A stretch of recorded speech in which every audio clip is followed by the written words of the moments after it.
The highest praise, glory, and honor to our loving Savior, Jesus Christ.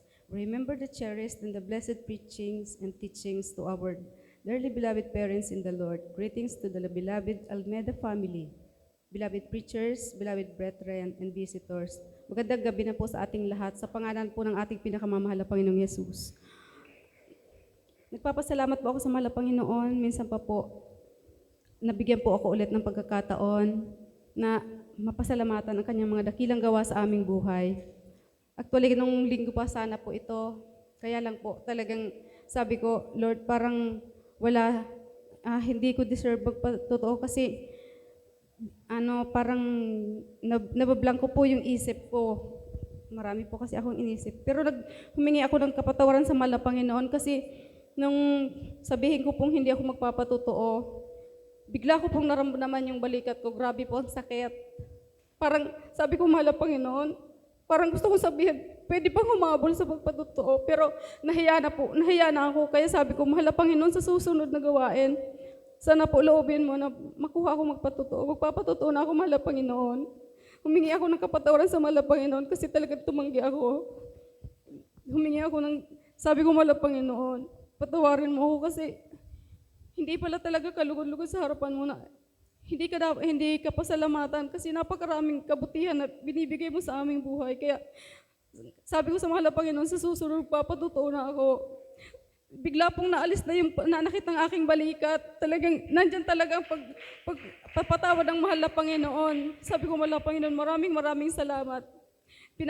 Pinapasalamatan ko sa mahal na Panginoon kasi talagang naniniwala talaga ako na pag ikaw talaga tumanggi sa pagpahayag ng mga kabutihan sa mahal na Panginoon, talagang nandyan agad ang paalala sa iyo. Kaya salamat sa mahal na Panginoon sa mga bagay na yan.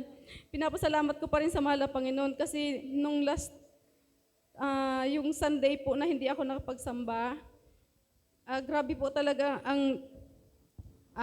gabi pa lang po ng Saturday, naramdaman ko na po na grabe po ang init ng aking katawan. Sabi ko, nilalagnat yata ako.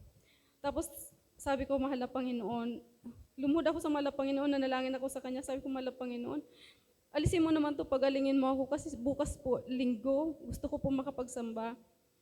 Tapos hanggang sa nakatulog po ako, kinaumagahan po, sabi ko, mahal na Panginoon, salamat, gumaan yung pakiramdam ko. Sabi ko, mahal na Panginoon. Kumbaga, sinasabi ko sa mahal na Panginoon yung mga gagawin ko. Sabi ko, mahal na Panginoon, maliligo na ako. Pero talagang hindi yung kaaway na makapagsamba ako kasi pagkatapos ko pong maligo, nanginig na po yung katawan ko, tapos nangihina ako. Sabi ko, mahal na Panginoon, tulungan mo ako kasi gusto kong sumamba. Pero talagang hindi talaga kinaya ng katawan ko, kaya sabi ko, mahal na Panginoon, patawarin mo ako. Hindi talaga ako makakapunta sa bahay-sambahan. Nakinig lang po ako ng preachings ng ating beloved pastor. Hanggang po sa pagdating po doon sa paghiling ng ating beloved pastor, sabi ko, sasabay na lang ako. Tapos yung naghiling na po siya, kinas out ko po yung lagnat, yung panginginig ng aking katawan, sakit ng ulo. Sa kabutihan po ng mahal na Panginoon, talagang pagkahapon po, magaan na po yung pakiramdam ko, naalis na po. Kaya sabi ko, salamat sa mahal na Panginoon. Kahit sa panalangin talaga, sa pagsisisi lang, sa paghingi ng tawad sa mahal na Panginoon, sa pagkukulang. Talagang nandyan po ang kagalingang pinagkakaloob ng mahal na Panginoon. Kaya salamat sa mahal na Panginoon kasi noon po, wala po talaga akong alam sa mga ganyan. Hindi ko po alam kung paano po manalangin, na may kasamang pagsusumamo sa mahal na Panginoon, paghingi ng tawad. Kaya nagpapasalamat ako sa mahal na Panginoon kasi nung mapunta po kami dito sa banal na gawain, lahat po natutunan ko yan. Kaya salamat sa mahal na Panginoon, Amen. sa dakila niyang kahabagan sa akin, sa aking pamilya.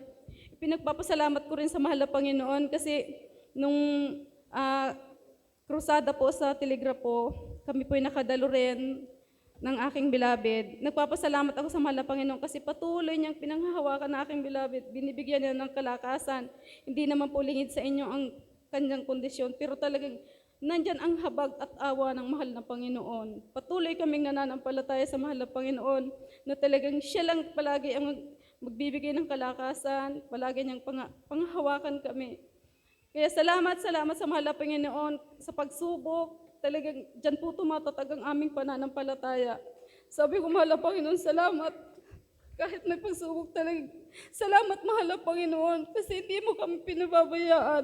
Nandiyan palagi ang pag-comfort mo sa amin. Hallelujah, hallelujah. Sabi ko pala, Panginoon, sa ilo kami umasa talaga. Huwag mo kaming pababayaan. Alam kong nandyan ka palagi. Palalakasin mo palagi ang aming loob. Kaya salamat sa mahal na Panginoon sa pagbigay niya sa amin ng kahabagan. Kaya salamat po, lahat po ng kapurihan, kapasalamatan sa ating pinakamamahal na Panginoong Hesus lamang.